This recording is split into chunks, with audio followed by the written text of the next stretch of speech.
Siapa yang tak kenal Diki Ambon? Nama lengkapnya adalah Henry Benyamin Sahtapi Angel, namun ia lebih dikenal dengan sebutan Diki Ambon. Ia adalah seorang gembong preman terkenal yang menguasai wilayah Yogyakarta di Jawa Timur. Diki Ambon memiliki reputasi yang cukup tinggi sebagai salah satu preman terganas, berkat rangkaian aksi kekejamannya sepanjang hidupnya. Ia terlibat dalam berbagai tindak kriminal, termasuk tindakan asusila terhadap wanita, pencurian, perampokan, dan pembunuhan. Dari semua kejahatan yang pernah dilakukannya, yang paling menonjol adalah kasus pengeroyokan terhadap seorang prajurit TNI. Aksi brutal ini menyebabkan Diki Ambon dan anak buahnya ditangkap oleh pihak berwenang. Namun, hidupnya berakhir tragis di balik jeruji besi. Dalam sebuah insiden berdarah di dalam selnya, Diki Ambon menemui ajalnya dan menutup lembaran hidupnya yang penuh dengan kekerasan. Diki Ambon dikenal sering terlibat dalam berbagai kasus kriminal yang serius. Pada tahun 2002, ia terlibat dalam kasus pembunuhan seorang mahasiswa asal Papua. Kemudian, pada tahun 2007, ia kembali terjerat kasus pemerkosaan. Pada 19 Agustus 2007, Diki Ambon bersama rekannya, Victor alias Ito, merencanakan aksi jahat dengan memperdaya seorang wanita di Yogyakarta. Mereka mengendarai mobil milik pacar korban dan mendatangi tempat tinggalnya di Seturan. Diki berpura-pura sebagai utusan pacar korban dan meyakinkan korban bahwa pacarnya sedang menunggu di kafe terdekat. Tanpa curiga, korban mengikuti mereka. Namun, begitu masuk ke dalam mobil, Diki mempercepat laju kendaraan menuju jalanan yang gelap dan terpencil. Ketika korban mulai curiga dan bertanya, Diki menjawab dengan kasar dan mengancamnya. Sesampainya di tempat sepi, tanpa memberi kesempatan korban untuk melarikan diri, Diki menunjukkan sifat bengisnya. Korban hanya bisa menangis dan memohon, tetapi Diki tanpa belas kasihan terus melancarkan aksinya. Ketakutan yang mendalam membuat korban berusaha melawan, namun kekuatannya tidak sebanding dengan Diki yang jauh lebih besar dan brutal. Setelah puas melampiaskan nafsunya, Diki membawa korban yang sudah tak berdaya ke asramanya. Kengerian pun berlanjut. Kali ini, Ito yang sejak awal ikut dalam skenario jahat itu turut serta dalam tindakan biadab tersebut. Keduanya secara bergiliran memperkosa korban, memperpanjang mimpi buruk wanita malang itu. Penderitaan fisik dan mental yang dialami korban begitu luar biasa. Keesokan harinya, Ito mengantar korban pulang dengan sepeda motor, seolah-olah tak terjadi apa-apa. Namun, luka fisik dan emosional yang dialami korban akan terus menghantuinya sepanjang hidupnya. Setelah mengalami malam penuh kekejaman, korban akhirnya melaporkan pemerkosaan yang dilakukan oleh Diki Ambon dan Ito ke polisi. Menyadari mereka sedang diburu, Diki dan Ito melarikan diri ke Kupang. Pihak kepolisian segera menetapkan keduanya sebagai buronan dan memasukkan nama mereka dalam daftar pencarian orang. Akhirnya, pelarian mereka berakhir, dan mereka ditangkap untuk menghadapi proses hukum. Saat itu, Diki Ambon baru saja bebas bersyarat setelah menjalani sisa masa tahanan selama 2,5 tahun akibat kasus pembunuhan yang terjadi di Jalan Solo pada tahun 2002. Penangkapannya semakin menambah catatan kriminalnya yang mengerikan dan mengukuhkan reputasinya sebagai orang yang sangat berbahaya. Atas kasus pemerkosaan ini, Diki divonis 3,5 tahun penjara oleh Pengadilan Negeri Yogyakarta. Nama Diki Ambon semakin mencuat setelah kota Yogyakarta melarang tempat hiburan malam pada tahun 2011. Akibat pelarangan tersebut, banyak kafe yang menjual minuman beralkohol bermunculan di Kabupaten Sleman, khususnya di kawasan Melati Sleman, Desa Sinduadi, sepanjang Jalan Magelang, dan kawasan Depok. Diki dan kelompoknya semakin populer di kawasan Sleman dan mulai menguasai beberapa toko serta pedagang di kota tersebut. Kehadirannya kerap menimbulkan kegaduhan dan konflik, terutama dengan pelajar asal Indonesia bagian timur. Nama Diki Ambon semakin terkenal berkat dukungan kelompoknya di Jakarta, yang terafiliasi dengan ormas besar. Dengan dukungan tersebut, perlahan Diki mulai memantapkan kekuasaannya di Sleman, dan namanya semakin tenar di kalangan preman. Ia diketahui sering membuat onar di tempat hiburan malam dan mengukuhkan reputasinya sebagai salah satu preman yang paling ditakuti di wilayah tersebut. Masuknya Diki Ambon ke dalam jaringan kriminal di Yogyakarta tidak lepas dari pengaruh kelompok kriminal senior yang lebih dahulu menguasai kota. Semula, Diki bergabung hanya untuk mendapatkan keuntungan dari kekuasaan yang ada. Namun, kelompoknya tidak mampu menguasai kawasan pusat kota seperti Malioboro, kawasan Tugu, Pasar Kembang, Lempuyangan, dan titik 0 km. Oleh karena itu, ia lebih terkonsentrasi di wilayah utara, khususnya Sleman, yang memiliki banyak tempat hiburan malam. Diki dan kelompoknya berupaya menguasai berbagai lokasi strategis, termasuk kafe dan tempat hiburan di sekitar Jalan Magelang. Akibatnya, sering terjadi keributan dengan kelompok lain, termasuk konflik terkait minuman keras, sengketa tanah, dan masalah penagihan utang. Diki Ambon dan kelompoknya menjadi penyebab utama kekacauan di wilayah tersebut. Kekerasan yang terus meningkat di Yogyakarta, termasuk penyerangan terhadap personel TNI, membuat pihak berwenang meningkatkan kewaspadaan. Mereka melakukan pemetaan potensi ancaman dan meminta bantuan dari personel serta pejabat TNI untuk memperkuat keamanan. Pada tanggal 23 Maret 2013, Presiden Susilo Bambang Yudhoyono dijadwalkan mengunjungi Yogyakarta dan menginap di Hotel Sheraton. Untuk memastikan keamanan selama kunjungan Presiden, pasukan keamanan melakukan persiapan tambahan, termasuk menutup Hugoes Cafe, yang bersebelahan dengan hotel tersebut. Langkah-langkah ini diambil sebagai bagian dari strategi pengamanan untuk mengurangi potensi ancaman selama kunjungan Presiden. Dengan meningkatnya kekerasan dan kriminalitas, penanganan terhadap kelompok-kelompok preman seperti Diki Ambon dan lainnya menjadi prioritas utama bagi aparat keamanan di Yogyakarta. Jelaton dan mencari potensi ancaman. Setelah selesai pemeriksaan di pangkalan lain, dia pergi ke Cafe Hugoes dan menjelaskan situasi di sana. Bersamaan dengan itu, Dedi dan Diki Ambon tiba di Cafe Hugoes sekitar pukul 2.30 waktu Indonesia Barat. Diki dan sekitar 10 orang lainnya biasanya datang ke kafe tersebut 3 kali seminggu, namun mereka terkenal tidak membayar tiket masuk atau minuman yang mereka konsumsi.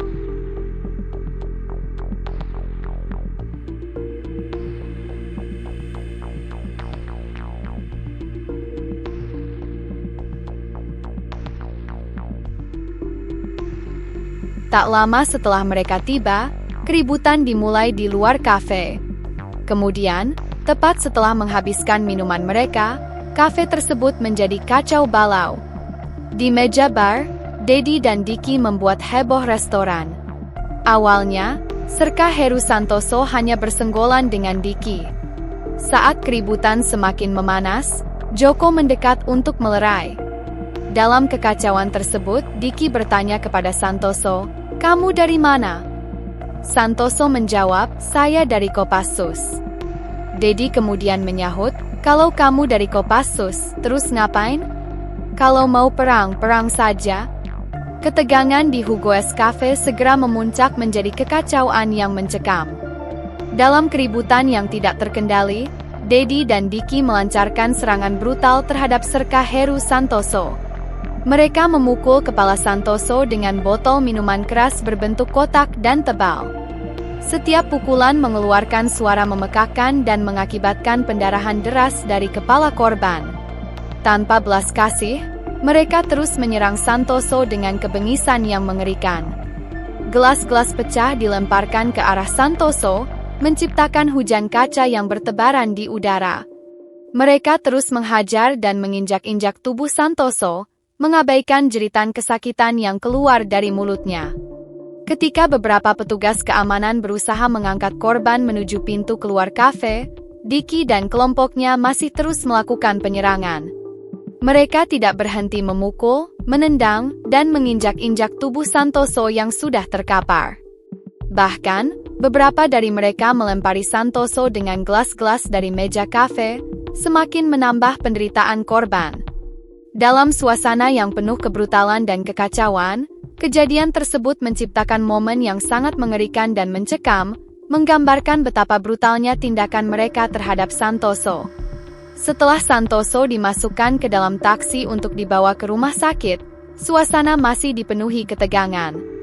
Dedi, dengan tangan yang masih berlumuran darah, berdiri di tengah kekacauan dengan penuh kebanggaan dan kesombongan. Dia berteriak keras, "Saya bangga telah bunuh orang. Saya bangga sekali."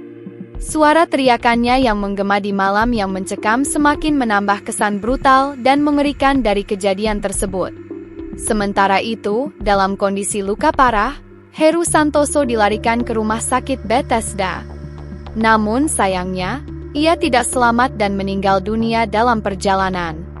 Jenazahnya kemudian diterbangkan ke kampung halamannya di Palembang untuk dimakamkan. Kejadian tragis ini semakin menambah daftar panjang kekejaman yang dilakukan oleh kelompok preman tersebut. Setelah penyelidikan dilakukan pada tanggal 21 Maret 2013, 4 pelaku pengeroyokan berhasil ditangkap oleh kepolisian. Sebagian pelaku ditangkap di sebuah asrama di kawasan Lempuyangan, Yogyakarta, yang sering dijadikan tempat nongkrong kelompok tersebut. Mereka awalnya ditahan di Mapolda DIY sebelum dipindahkan ke Lembaga Pemasyarakatan Cebongan pada Jumat, 22 Maret 2013, karena sel di Mapolda DIY sedang dalam perbaikan. Hendrik Benyamin Angel Sahtapi alias Diki Ambon, 31 tahun, adalah seorang karyawan swasta yang dikenal sebagai preman. Ia pernah ditangkap Polresta Yogyakarta dalam kasus pembunuhan mahasiswa pada tahun 2002 dan pemerkosaan pada tahun 2007. Adrianus Chandra Galaja alias Dedi, 33 tahun, Gamelil Irnianto Rohiriu alias Adi, 29 tahun, dan Yohanes Huan Manbait alias Huan, 38 tahun, juga ikut ditangkap. Huan merupakan mantan anggota Polresta Yogyakarta yang dipecat akibat terlibat kasus sabu-sabu. Ia divonis hukuman 2,8 tahun dan menjalani perawatan di RS khusus narkoba. Saat mengeroyok Heru, Huan sedang menjalani masa bebas bersyarat. Keempatnya berasal dari Nusa Tenggara Timur, dengan rincian 3 orang dari Kupang dan 1 orang dari Flores. Pada 22 Maret 2013, polisi menitipkan keempat tahanan ke Lembaga Pemasyarakatan.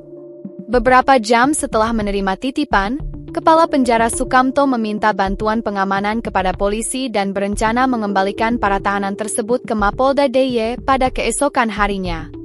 Setelah kabar mengenai kematian serka Heru Santoso di Hugoes Cafe pada 19 Maret 2013 menyebar luas, Kesatuan langsung menggelar apel besar-besaran sebagai respons. Apel ini dipimpin oleh Maruli, yang merupakan komandan Kesatuan. Dalam apel tersebut, Maruli menyampaikan imbauan yang tegas kepada semua anggota untuk tetap berada di markas dan tidak bertindak sembarangan. Kami ingin menegaskan bahwa kasus ini sudah dalam penanganan pihak kepolisian dan kita harus memberi mereka ruang untuk menyelesaikannya, jelas Maruli. Imbauan ini bertujuan untuk mencegah adanya aksi balasan atau tindakan sepihak yang dapat memperburuk situasi. Saat latihan perang di Gunung Lawu pada 20 hingga 22 Maret 2013, Serda Ucok Tigor Simbolon merasa sangat marah setelah mendengar kabar tentang kematian serka Heru Santoso yang dibacok oleh preman di Hugoes Cafe. Tidak bisa menahan emosi, Serda Ucok memutuskan untuk mencari pelaku yang bertanggung jawab atas kematian mantan atasannya itu. Ia mengajak teman-temannya, Serda Sugeng Sumaryanto dan Kopral 1 Kodik, untuk bergabung dalam pencarian tersebut. Awalnya, teman-temannya sempat menolak untuk ikut, namun Serda Ucok yang sudah sangat terbakar emosi membentak mereka karena dianggap tidak memiliki jiwa korsa. Tak lama kemudian, kedua temannya akhirnya mengikuti Ucok. Sebelum menuju Hugoes Cafe, mereka terlebih dahulu kembali ke markas grup 2 Kopassus di Kandang Menjangan, Kartasura, untuk mengganti pakaian karena saat itu mereka masih dalam kondisi setengah dinas. Meski keluar dari tempat latihan tanpa izin komandan, tindakan ini dianggap tidak melanggar perintah resmi karena saat istirahat latihan anggota diperbolehkan pulang dengan syarat harus kembali ke lokasi latihan keesokan harinya. Saat berada di kantin, Serda Ucok bertemu dengan Sertu Trijuanto. Dalam pertemuan tersebut, Ucok mengajak Tri untuk bergabung dalam pencarian pelaku. Ucok juga meminta Tri untuk mengajak teman-teman mereka yang lain untuk turut serta dalam aksi tersebut. Beberapa orang pria bercelana panjang memasuki area penjara. Beberapa di antaranya mengenakan celana jeans, sementara sebagian lainnya menutupi wajah mereka untuk menyembunyikan identitas. Malam itu, penjara hanya dijaga oleh 8 sipir, 2 di antaranya bertugas di meja piket bagian depan.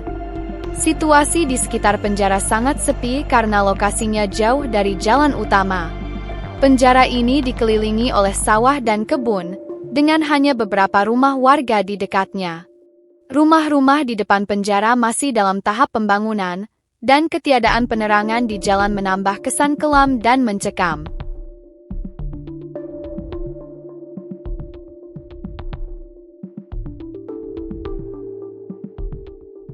Ucok dan kelompoknya mulai merangsek masuk sekitar pukul 00.30. Berdasarkan keterangan saksi, terdapat 3 truk di dekat penjara, namun tidak dapat dipastikan apakah kendaraan tersebut terkait dengan penyerangan. Salah satu pelaku berpura-pura sebagai aparat kepolisian daerah Yogyakarta yang hendak mengambil tahanan. Ia mendekati petugas piket dan mengaku memiliki tugas khusus. Petugas piket yang curiga akhirnya memanggil kepala keamanan.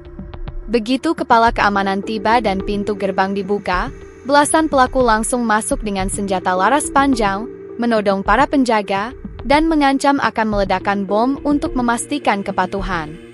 Menurut Sukamto, kepala lembaga pemasyarakatan Cebongan, anak buahnya sempat dianiaya dan diseret oleh para pelaku. Bercak darah ditemukan di lantai penjara. Para pelaku menanyakan keberadaan 4 tahanan yang menjadi sasaran mereka. Karena beberapa sipir tidak mengetahui lokasi tahanan tersebut, mereka dipaksa mengaku dengan cara disiksa. Akhirnya, seorang penjaga yang mengetahui lokasi para tahanan memberitahukan bahwa mereka berada di sel 5A. Para pelaku kemudian mengambil kunci sel dan menyerahkannya kepada penjaga yang tahu lokasi sasaran. Sesampainya di depan sel 5A, ketegangan meningkat. Ucok, dengan senjata teracung dan wajah tersembunyi, memaksa masuk ke dalam sel yang dihuni 35 tahanan. Ia berteriak lantang, "Mana orangnya?" Suaranya menggetarkan udara, memicu kepanikan di dalam sel. Para tahanan saling berpandangan dengan ketakutan, sementara beberapa berusaha bersembunyi di dekat kamar mandi. Namun, mereka segera dipaksa berkumpul di sisi timur sel dengan todongan senjata. Ucok mengarahkan senjatanya ke Diki, salah satu tahanan yang dicari. Tanpa peringatan, ia menekan peletup. Tembakan menggema, menghancurkan keheningan, dan tubuh Diki terhuyung sebelum jatuh ke lantai, berlumuran darah. Dedi dan Hanan menjadi sasaran berikutnya. Peluru menembus tubuh mereka dengan brutal. Jeritan kesakitan menggema di dalam sel. Yohanes Huan, yang bersembunyi dengan putus asa, akhirnya ditemukan.